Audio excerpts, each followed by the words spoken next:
I want to start a Dark Souls 3 playthrough. I'm going to be playing through as a strength build, and this is post-commentary, so there won't be any live reactions. This is the first time I'll be playing through as a strength build. I've already had a previous playthrough as a sorcerer, and it didn't go so well, so I'm going to be quiet for this first cutscene. Yes, indeed. It is called Lothric, where the transitory lands of the Lords of Cinder converge.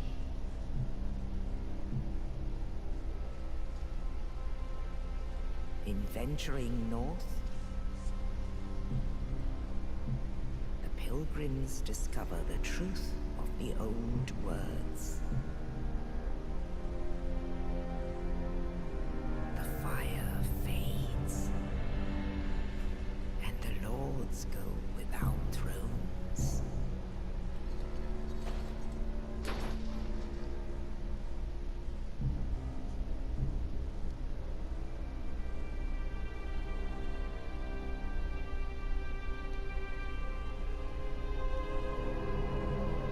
When the link of fire is threatened, the bell tolls,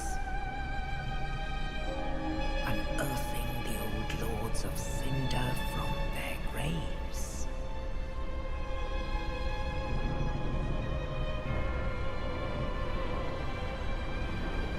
Aldrich, saint of the deep,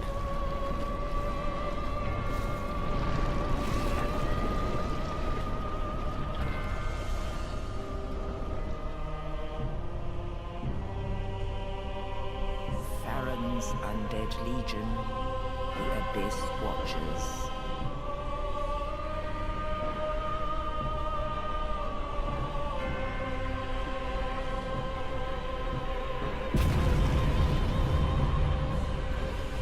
And the reclusive lord of the profaned capital.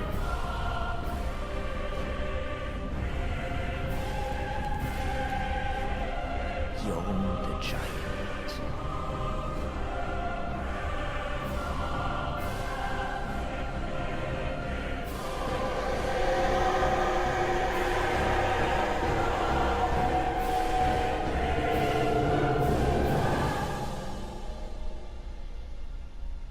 Only in truth,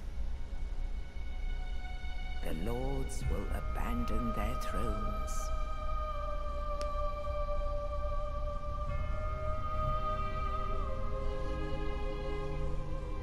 And the unkindled will rise.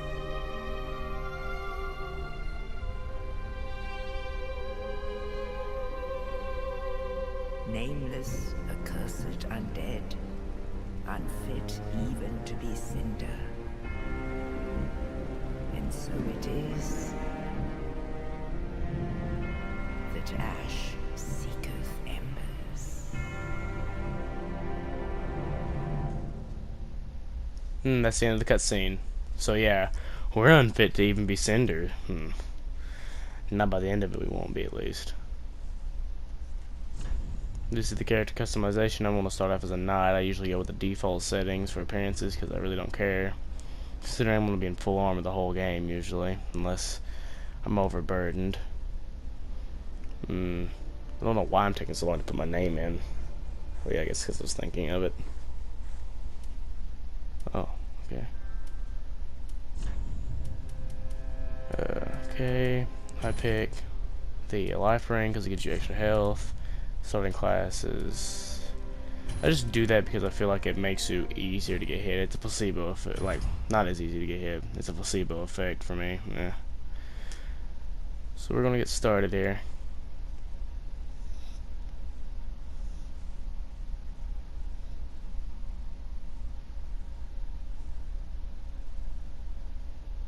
I wonder if the loading screen is so long in this game. At least at the beginning of it, it is. And the bell tolls and the lords awaken.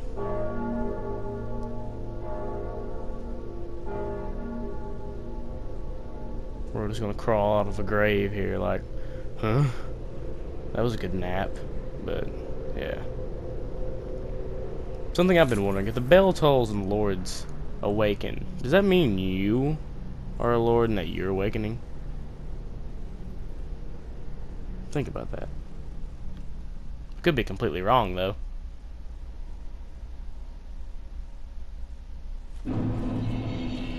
Straight off switching the shield off and using a two-handed weapon because I really don't use shields in Dark Souls.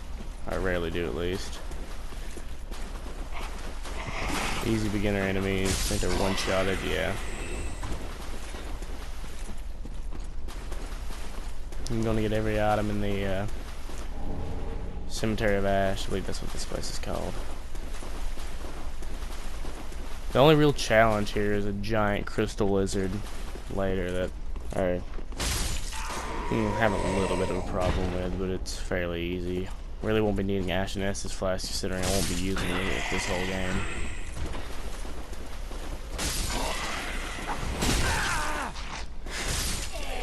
I still can't believe I got hit by that enemy.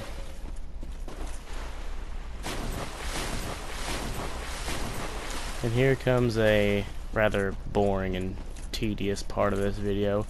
Me fighting the crystal lizard. I don't know why it always cancels the roll there for me. I think I get hit a couple times, but that's about it.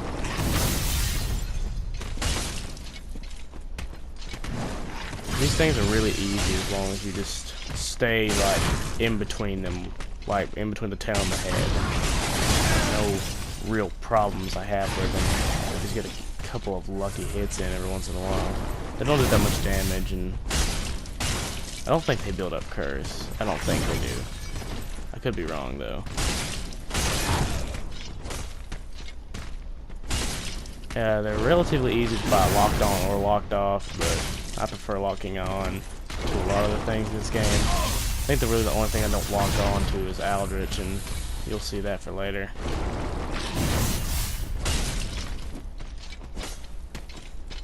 Yeah, by fighting these things unlocked, they have really weird movement patterns, and it causes you to miss. Well, at least it causes me to miss. Should be dead anytime now. I think this is it. I can't really see the health bar from the recording, so.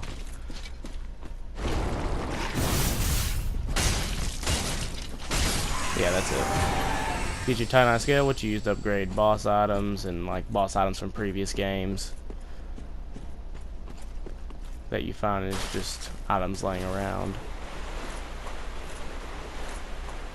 I'm gonna be coming up on the first bonfire here in a little bit. I'm gonna go and kill this nameless peon of an enemy. Kill this one with extra souls. It's really the only reason I'm killing all of them at the beginning of the game is because they're just cheap and easy souls. First bonfire. The staple of the Dark Souls franchise. And when you rest at the bonfire, you get the rest gesture, but I really didn't rest that right then because I really didn't need to. I'm gonna go through this area and get all the items. I believe I missed this jump first time. Yeah, I do. Plunging attack on that guy to kill him fairly easily. I'm not gonna go fight Udex Gungnir because, well, I have one Estus Flash, so probably gonna go rest at the bonfire then. Rest of the bonfire, stock up on those, then go fight him, which is the smart thing to do. I don't think I use the Estus Flash. No, I don't. I'm just gonna run back to the. Yeah, I'm running back to the item that I forgot to get because I missed the jump. Now I almost die here because I kind of thought I could get a plunging attack from the top of that casket.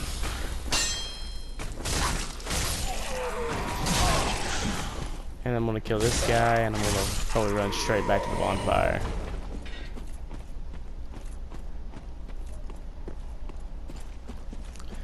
And then the first cut in the recording is going to be coming up here at the bonfire, but Something that's really good about this game is bonfires are very, very good transition spots if you time the cut very well.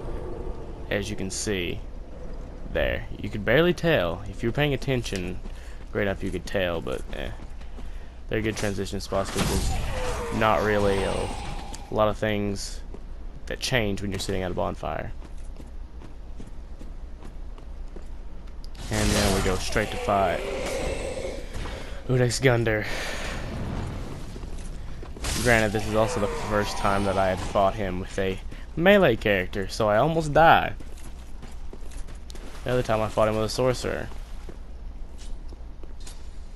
So, yeah.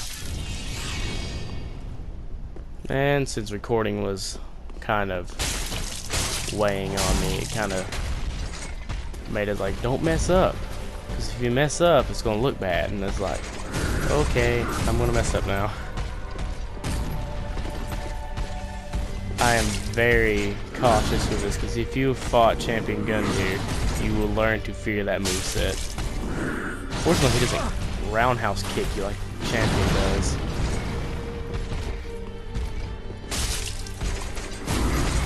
I don't have really any problems with the first half of the fight, I think, but it's the second half where he produces the big black thing.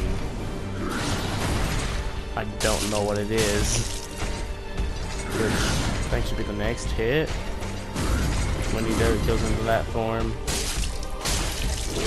Yep. Now that form to me was like really scary when I first seen it, but it's actually not. It's just the same moveset with just a little bit extra range. You can roll through it. I have had a problem with it though. This fight that you're about to see, it kind of does pain. Kind of puts me on blast here in a second, I think. It brings me down to like little to no HP and little to no, yeah. This is when I start getting afraid to attack it, because I think I'm going to die. When I should have just went straight in attacking it, and then it locks me to a corner. And that's when I got really scared that I was going to die. I think I would run out of essence spices in this fight too, because it take too much time trying to evade everything and find an opening, and I should have just rushed it. Yep. And then I come to the realization that I'm going to just have to rush it and hope for the best.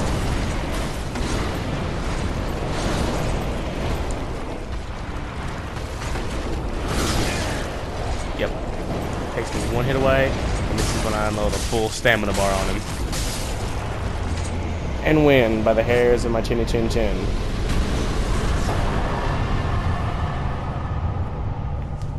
Like that bonfire to have a checkpoint and a warp back here if I ever need it, which I don't see why anyone would ever need to go back here. Oh yeah. I go back to sit down at the bonfire for a transition, I do believe. No, I just lied to get my Estus Flask back. Okay, and I equip the fire bombs for some reason. Don't even think I even use them, do I? Oh, I know what I use them for. I think I die to him, actually. I think I die to the Swords Master that's outside Firelink. Yeah, he's not that hard, it's just... I think he three-shots me, I think. And I get too cocky and try to kill him. Or I will underestimate how far his range is. Tried to thing off the cliff and it didn't work.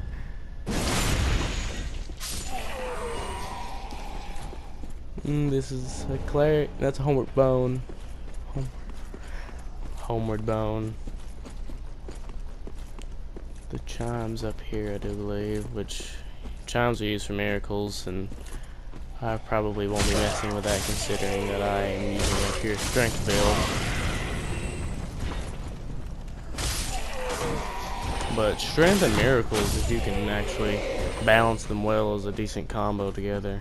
Because you can use miracles to restore a lot of HP or get a little bit of range on your opponent. Especially in PvP. Well, not really, especially in PvP. Okay, it cut me off mid-sentence because I did not realize on PlayStation there was a 15-minute commentary limit per one clip of commentary. So I'll keep that in mind with the next video I do, and I won't let that happen. And I do believe this is my first death coming up to the dude with the Uchigatana. And what is this item? It's an ember. I'm embered right now, in case you didn't know. Embered just makes it to where you can be invaded or summon someone. It also gives you a little bit of an HP boost. Yeah, I try to chuck fireballs at this guy. I think he dodges every one of them inhibitively. Nope, he doesn't.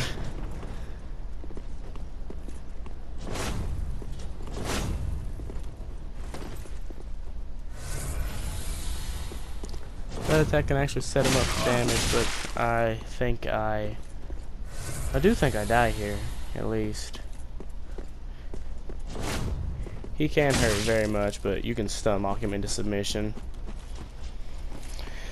If you just time your attacks right and he telegraphs the crap out of them but I still don't understand why I died here. I guess it's just my own human error. I think I die. I think. If I do die here, it's my own fault because I got cocky or something, because this guy isn't that hard. Do I die here? Do I die? I may not. I don't think I do. I don't. It was another playthrough that I died on this character with. Well, died at this spot. So yeah. There he goes. He drops the Uchigatana, which I won't be using. He also drops the Master's Attire, which I will not be using because I'm a strength build. I use big, dumb, heavy weapons. That door's locked until you get a key from the Shrine Handmaiden. That is 20,000 souls. That's a useless shield. It's really the only way I can put that. That's a pretty useless shield.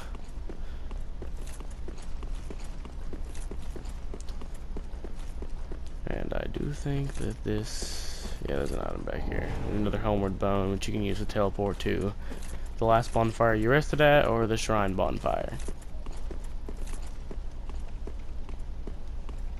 Did I get lost? I think I got lost.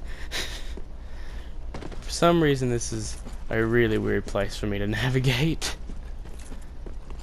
Yeah, but there's the entrance to Firelink Shrine.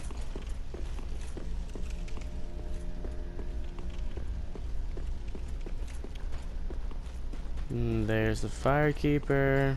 This is the Crestfallen Warrior. He's just depressing, and he's in every Dark Souls game.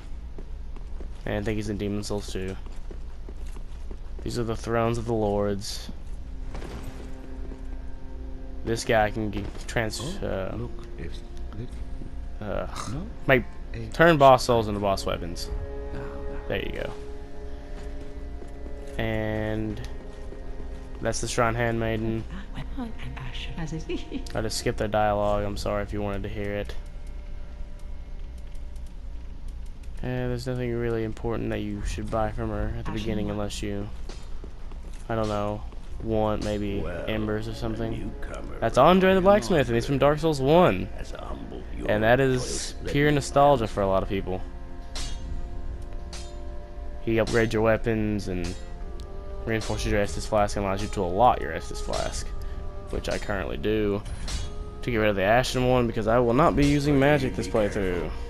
And the starting amount of FP is usually enough for any weapon skill I want to use. I really only use weapon skills during PvP anyway, so, which I don't plan on really doing with this character. As the Firekeeper, she lets you level up, which I'm going to do.